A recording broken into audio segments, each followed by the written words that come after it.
me to dance, taking a chance.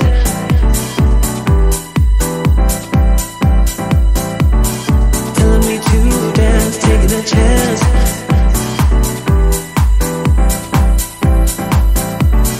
Telling me to dance, taking a chance. Bonjour à toutes et bonjour à tous et bienvenue dans cette interview. Donc ici Pablo Jean-Père de Scolarité au Top, expert en apprentissage atypique pour les ados au potentiel. Et aujourd'hui donc j'ai le plaisir de recevoir Ethan donc en interview. Alors Ethan, si tu peux te présenter.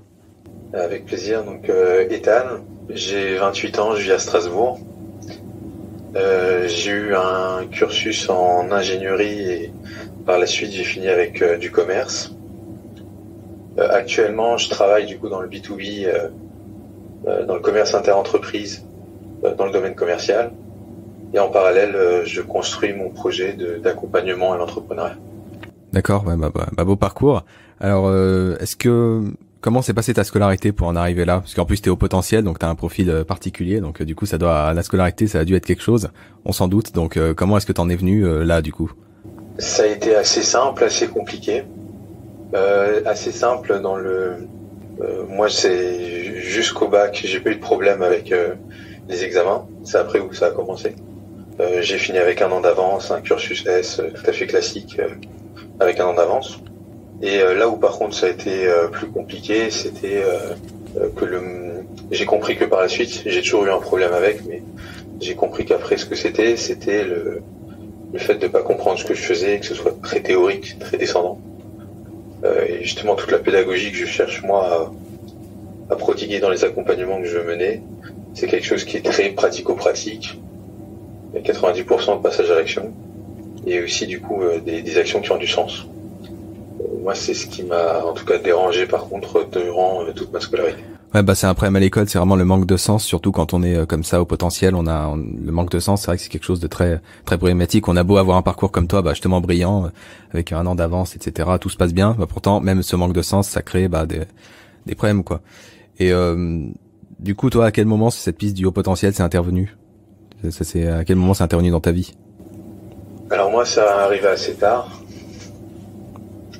Justement, mes problèmes ils ont commencé après ma scolarité. Après la scolarité, j'ai directement enchaîné sur des études de médecine. Et vu que justement j'apprends en comprenant et avec des choses qui ont du sens, quand il a fallu que j'apprenne une quantité monstrueuse de choses et que je les recrache bêtement dans un univers très compétitif en plus, j'ai eu un gros problème avec la méthodologie de la pédagogie en fait de la fac. Et donc j'ai perdu 3 ans là-bas. Et ensuite j'ai continué en ingénierie. Là comme c'est beaucoup plus, il faut beaucoup plus comprendre, c'est beaucoup plus logico-mathématique. J'ai beaucoup mieux réussi. Mais pareil à la fin de ma licence, j'avais encore des difficultés parce que il y avait encore un manque de sens. On devait apprendre énormément de choses sans les mettre en pratique, sans chercher à construire quelque chose de concret avec. Et du coup, j'ai pas osé passer en master à ce moment-là à cause de ça. D'accord, ouais, mais du coup, est-ce que est-ce que du coup t'as bien été orienté, parce que pour en arriver, est-ce que t'as bien été orienté, est-ce que t'as bien pu, est-ce qu'on t'a bien orienté, on va dire, dans ta scolarité, ou est-ce que tu t'es senti un peu choisir une voie par défaut, ou quelque chose qu'on t'a conseillé, quelque chose qu'on t'a dit de faire parce que t'étais bon élève, ou quelque chose que ta famille t'a conseillé? Alors juste pour répondre à ta première question, parce que je me suis rendu compte que j'ai pas répondu. Donc en fait le haut potentiel, moi je l'ai découvert à la fin de l'ingénierie. Je me suis rendu compte que que j'avais déjà échoué un premier parcours, que là ça allait être compliqué de finir le deuxième. Et c'est là en fait où j'ai commencé, donc c'était 7 ans après le bac. C'est là où j'ai commencé à vraiment m'intéresser en fait au développement personnel, tout ce qui était plus logique, parce que le logique j'ai fait le tour. Et à m'intéresser à l'humain, comment je fonctionne, à qu'est-ce qui allait derrière la motivation, qu'est-ce qui m'empêchait du coup de réussir mes études. Oui. Et c'est là où ça a un lien du coup avec ta deuxième question. Je me suis rendu compte qu'en fait mes choix étaient basés sur des choix logiques, mais qui étaient sans expérience. J'ai fait ingénierie parce que j'étais bon en maths et en physique. Mais bon, c'est à l'échelle, donc c'était logique et on m'a poussé dans ce sens-là. On m'avait aussi poussé en médecine parce que j'étais bon en bio. Mmh. Mais à aucun moment, en fait, on s'intéressait à qui je suis, à qu'est-ce que je voulais vraiment, à où était ma motivation, quels étaient mes points forts et comment est-ce que je pouvais avancer. Oui. Et ça, du coup, ça a été que après un travail que j'ai dû faire seul, donc après 7 ans, j'ai commencé et là c'est encore récent, mais je travaille toujours dessus, c'est intéressant. Oui, oui. Donc mon orientation, c'est une construction personnelle, après de nombreux échecs et après aussi énormément de frustration, c'est ça qui m'a poussé à et notamment grâce à la compréhension de mon profil, j'ai pu du coup démêler en fait qu'est-ce qui allait pas, pourquoi j'étais mal orienté, qui j'étais, qu'est-ce que je voulais vraiment. Et c'est là où en fait tout a commencé à vraiment se construire et à avoir un sens. Et d'ailleurs c'est là où j'ai pu aussi réaliser mon master et travailler aussi sur des projets qui m'intéressaient beaucoup plus, où je pouvais être beaucoup plus productif. D'accord. Non mais c'est vrai que ça nous parle beaucoup ce que tu as dit, l'histoire de trouver ses valeurs. On trouve que c'est vraiment un manque, on va dire, dans le système scolaire. C'est pour ça qu'on travaille vraiment dessus. C'est vraiment important de trouver ses valeurs, ses qualités, surtout quand on est comme ça au potentiel. On a, enfin pour tout le monde, mais au potentiel, on a vraiment enfin voilà, on a vraiment un potentiel énorme. Mais c'est vraiment dommage enfin c'est vraiment, il faut vraiment apprendre à l'exploiter pour vivre vraiment son potentiel, quoi. Donc du coup, ouais, en fait, toi, ce que si j'ai bien compris, c'était vraiment le bon élève entre guillemets qu'on a orienté vers des voies dites un peu élitistes, quoi. Enfin d'une certaine façon, on a eu des attentes envers toi, mais t'as pas spécialement choisi, quoi. Et du coup, c'est ce qu'on retrouve chez pas mal de haut potentiel, quoi. C'est-à-dire s'il y en a qui sont mauvais élèves, donc du coup on leur dit fais ça par défaut, ou alors il y en a qui sont bons et du coup on leur dit aussi fais ça par défaut, mais on choisit d'autres voies plus élitistes entre guillemets. Donc voilà, ça au final ça voilà, il y a un vrai manque de sens dans ces voies-là. C'est ça le problème, quoi. Quand on travaille pas c'est les forces et les valeurs, c'est ce qui se passe. Et c'est vraiment grave pour un HP. Donc du coup, et comme t'as dit, on t'a pas du tout aidé pendant ton adolescence, ton enfance, t'as pas du tout aidé à trouver en termes de confiance en soi, de qualité. Donc t'as appris ça sur le tas, quoi, d'une certaine façon. On t'a pas du tout aidé là-dessus, quoi. Oui. Non, en fait, c'est mes parents nous ont eu tard. Et en fait, du coup, ils sont pas de la génération qui a été sensibilisée à l'entrepreneuriat et à toute cette philosophie coaching et prise en compte de qui on est, etc. Et en plus, moi j'ai des frères et sœurs qui ont très bien réussi de manière scolaire, enfin ils sont allés plus loin que moi dans le cursus sans rencontrer aucune difficulté, au contraire.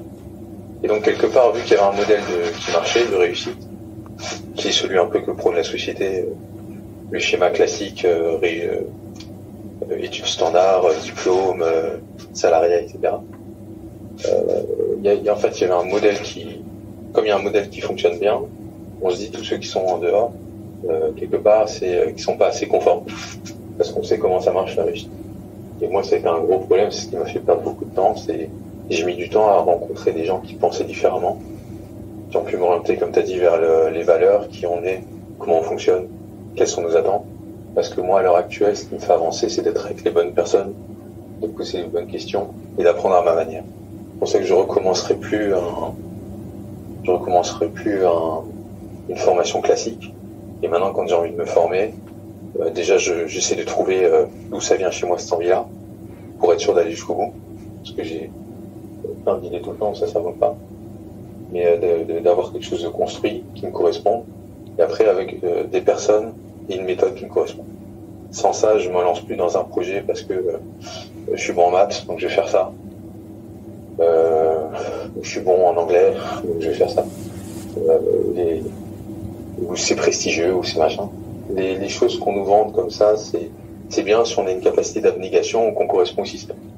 Pour les gens du coup qui sont un peu différents, qui aiment les choses qui sont pas dans les prestations standards. Enfin, typiquement, là, on a affaire à un grand vide, avec très peu d'interlocuteurs qui savent réfléchir en dehors des cadres. Oui, c'est sûr, mais oui, du coup, ça me fait penser à ça, parce que du coup, toi, est-ce que par exemple, dans ta famille, est-ce que t'as rencontré des gens dans ta vie qui, comme ça, avaient ce côté au potentiel? Enfin, est-ce que c'est des rencontres qui t'ont amené à ça, ou est-ce que c'est vraiment une interrogation? Est-ce que tu retrouves, je sais pas, dans ta famille, dans tes amis, des gens qui partagent ça, ou vraiment tu t'es senti incompris, on va dire, jusqu'à maintenant, quoi, en gros, enfin, jusqu'à découvrir la piste par toi-même? Ma famille, en fait, avait quelque part les mêmes problèmes, m'a réussi à les contourner de manière standard, en se forçant, en se conformant. D'ailleurs, ça laisse des traces, hein. Ils vont pas tous bien à cause de ça. mais ils ont réussi à survivre, donc ils n'ont pas été au bout du process. Et moi, ce qui m'a vraiment libéré, c'est d'abord de rencontrer le développement personnel. Donc déjà, ça permet de... Enfin, moi qui étais en plus très scientifique et très dans le mental, ça m'a donné une autre vision de la vie avec des outils que j'avais pas. Et ensuite, ça a été avec le diagnostic, de voir des gens justement qui pouvaient vivre une réalité parallèle et où ça fonctionne, et où je peux partager, où je peux être compris. Moi, ça a été crescendo, une liberté du coup acquise, progressive, qui m'a permis de comprendre après mon environnement qui, bien que dans le mal-être, bien qu'ayant les mêmes problématiques quelque part que moi, avait trouvé manière de survivre dans le système qu'on leur proposait, donc ils n'avaient pas à chercher au-delà. Ouais, bah nous c'est ça qu'on fait, c'est-à-dire que nous quand on accompagne les ados potentiels, on leur montre à travers notre modèle que c'est possible de justement réussir dans ce système, parce qu'on le critique, on dit blablabla, l'école, il y a des problèmes avec l'école pour les hauts potentiels, ça on le sait, on le constate, mais du coup qu'est-ce qu'on fait concrètement, quoi? Qu'est-ce qu'on fait? Parce que plutôt que de tomber dans le piège de justement je suis bon élève, je vais faire telle voie élitiste et en fait j'en ai pas envie, ou inversement je suis mauvais élève, on va m'emmener dans un truc par défaut que je veux pas.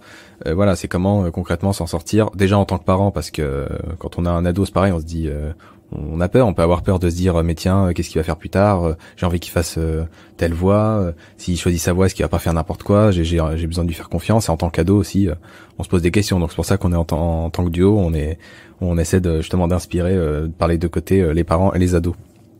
C'est vraiment important. Et du coup bah toi, qu'est-ce que tu regrettes un peu dans ton parcours? J'ai cru comprendre certaines choses déjà, mais qu'est-ce que tu regrettes là vraiment, on va dire, avec le recul que tu as aujourd'hui?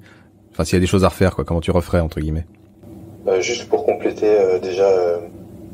pour revenir sur ce que tu as dit et puis compléter ma réponse, parce que je me suis rendu compte que j'avais pas fini au vu de ce que tu m'avais dit. En fait, aussi la dernière pièce un peu du puzzle qui me permet d'avancer, moi, c'est le coaching. C'est en tout cas au-delà d'un certain stade. Déjà, moi, ça m'a fait du bien de comprendre autre chose avec le développement personnel. Ensuite, de pouvoir avoir justement des gens avec lesquels je peux échanger là-dessus. Enfin, j'ai jamais été voir le psy, moi, ça me fait. Enfin, c'est pas une approche qui me parle. Donc, j'ai besoin de partager ça, mais avec quelqu'un. Ensuite, voilà, de comprendre, de rencontrer des hauts potentiels, ça permet d'exprimer encore plus de choses. Et bah oui, c'est sûr. Et après, par contre. Le dernier joker en fait que j'utilise régulièrement pour pouvoir aller plus loin, c'est le coaching, parce que ça me permet d'avoir quelqu'un du coup qui se dédie à moi. Oui, bah oui, c'est sûr. Ça me permet d'aller chercher en moi des choses qui sont difficiles à extraire. Et ça, même maintenant que j'ai un entourage, d'ailleurs avec beaucoup de potes qui sont coachs ou thérapeutes ou dans l'accompagnement. Le coaching, c'est quand même un process qui prend du temps, qui demande de l'attention, c'est un vrai travail. Et j'ai pas réussi à le remplacer. Et ça, t'aurais aimé l'avoir plus tôt, ça, par exemple, dans ton adolescence, par exemple, sans doute. Et alors voilà, pour dire, si je revenais en arrière, moi tout ça, j'aurais aimé l'avoir plus tôt. Bah oui. Surtout que ça aurait évité beaucoup de conflits. Chez nous, ça a mis beaucoup de conflits dans la famille. Dû à ces incompréhensions. Maintenant, j'ai du mal à regretter, parce que je préfère être dans le futur que dans le passé. Oui, voilà, non mais c'est pas une question de regretter, c'est... Oui, non, c'est juste que du coup, moi je me dis, plus on fait cette démarche tôt. Moi j'ai un petit frère qui est dans l'interrogation, qui s'est pas encore lancé dans les études, mais justement, qui sent un peu le non-sens de ce monde-là. Et moi je le pousse justement à suivre ce que moi je fais maintenant et ce que moi j'aurais aimé qu'on m'aide à faire, à expérimenter en fait un maximum de choses, à apprendre à se connaître, à se faire accompagner après s'il a du mal à le faire par lui-même. Et puis après, en fonction du coup de l'expérience, de sa propre expérience, d'apprendre déjà qu'est-ce que c'est le monde et qui il est, d'arriver en fait à relier des points pour construire en fait un projet professionnel qui lui corresponde et où il perd pas son temps à cocher des cases pour les autres, mais plutôt des cases qui font sens pour lui et qui lui permettent de se construire. D'accord, ouais. Donc c'est ça que tu dirais à un ado HP. Enfin, là tu m'as dit l'exemple de ton petit frère. Ce serait ça que tu dirais à un ado, enfin au potentiel ou pas, mais surtout au potentiel. Voilà, ouais, c'est ça. C'est un peu compliqué, mais c'est ce que je dis. Ouais. Ok, ouais. Très bien. Bah écoute, est-ce que tu veux rajouter quelque chose? Moi, je voulais souligner quand même quand j'ai déjà un peu coaché en duo et j'ai beaucoup aimé en fait votre approche parce que vous êtes dans un cas particulier, vous vous adressez à merci. à deux typologies de personnes en parallèle et de pouvoir. Moi, j'ai jamais eu de coach qui avait cette approche-là. Je trouve que c'est une grosse plus-value parce que déjà le coaching en duo, j'ai trouvé ça beaucoup plus performant que quand on est seul. Ouais, ça se complète quoi. C'est ça. Et puis en plus, si on représente les deux parties en question, je pense que ça peut vraiment permettre à. Voilà. Enfin, moi, je sais que je cherche chez mes coachs à ce qu'ils comprennent ma réalité. Et plus du coup, ils y ressemblent ou ils sont passés par là ou ils représentent un peu ce que moi je recherche. Plus c'est simple après de m'identifier et de me faire guider. Oui, c'est sûr. C'est ce que j'ai bien apprécié dans votre modèle. Ouais, bah ça c'est vraiment ce qu'on cherche à faire. Alors, merci beaucoup. Et puis surtout, ouais, ça permet déjà pour soi, c'est déjà bien. Puis surtout pour le lien parent-ado qui est vraiment ultra important parce que on est quand même quand on est ado, bah voilà, on est quand même on serait jeune adulte, on a encore un lien avec ses parents qui est fort. Et du coup, bah il faut que ce lien soit recréé quoi. Parfois, on a vraiment des familles qui vraiment sont brisées quoi entre guillemets à cause de ces problèmes scolaires, de tous ces problèmes de bien-être, de ces problèmes scolaires, de ces problèmes d'orientation, ça crée vraiment des gros problèmes familiaux et c'est pour ça que cette approche en duo permet d'apporter de l'aide pour chacune des parties. Non, tout à fait. En tout cas, même dans ma famille, c'était le cas.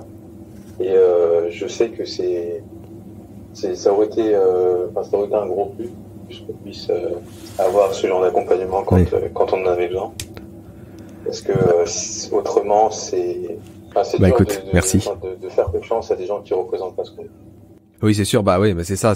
D'ailleurs, t'as parlé justement du fameux l'exemple du psychologue. Alors c'est pas que le psychologue ne connaît pas. Le psychologue peut connaître, peut avoir vécu ce qu'on a vécu, ou peut vraiment s'intéresser à la chose. Mais disons que être aidé par des gens qui ont vraiment vécu la chose, c'est plus pragmatique et puis c'est plus inspirant quoi. Souvent, c'est vraiment ça qu'on a cherché à apporter et qu'on cherche à apporter toujours aujourd'hui.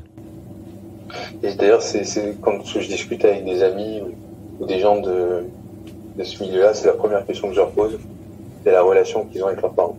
Parce qu'en tout cas, moi, il y a quand même deux grands types de potes. Il y a ceux qui ont eu leurs parents derrière et ceux qui l'ont pas eu. Ils ont pas eu. La quantité de problèmes et de souffrances qui se trimballent, elle est, je crois que c'est le problème principal en général que je rencontre dans mon entourage. C'est le fait d'avoir été ou pas accepté par ses parents tels qu'ils sont. Et accompagné, même si c'est pas techniquement, même s'ils n'avaient pas les armes, oui. Mais d'avoir que des parents et puis trouver le moyen d'être présent. Oui, puis surtout c'est compliqué en tant que parent. Enfin voilà, faut aussi se faire aider parce que s'il y a des problèmes, c'est aussi parce que c'est compliqué. En tant que parent aussi, parce qu'on a des choses à faire dans la vie, c'est compliqué. On a nos propres problèmes, on a nos propres choses à gérer. C'est pour ça qu'il y a des parents qui ont du mal et c'est pour ça que nous on aide parce que c'est important quand on a du mal ou même quand juste on veut un soutien, de chercher de l'aide et de trouver des gens qui peuvent nous aider. Tout à fait. Surtout avec des HP parce que j'ai des potes qui ont des enfants et moi c'est ce qui me fait le plus peur. C'est une charge, surtout quand ils sont HP où on a très peu de. J'ai remarqué ils ont très peu de soutien et c'est une charge personnelle énorme pour ceux qui viennent bien faire le travail. Et de se faire accompagner, je pense que ça peut être libérateur en tout cas pour eux. Bah écoute, merci. Bah de toute façon nous aussi on en est convaincus. Donc écoute, merci de le confirmer, de faire un témoignage très inspirant pour nous, et très inspirant pour les ados et les parents qui nous écoutent, sans doute. Bon bah écoute, je te remercie pour ce moment. Donc du coup, ce qu'on dit à un ado, c'est du coup si j'ai bien compris, c'est aie confiance en toi, crois en tes rêves et ne suis pas la voie par vraiment trouve tes valeurs et ne suis pas la voie, qu'on cherche à te dire parce que t'es bon élève, parce que t'es mauvais élève, quoi. C'est vraiment ça que tu veux leur dire, ça, pour le mot de la fin. D'apprendre le monde qui est autour d'eux et d'apprendre qui ils sont. C'est de se faire un maximum aider dans ce sens-là. Je pense qu'on n'a jamais assez d'aide par rapport à ça. C'est sûr. Bon bah écoute, je te remercie, c'était très enrichissant, très inspirant. Bah du coup, je te dis à la prochaine et à très bientôt. Telling me to dance, taking a chance.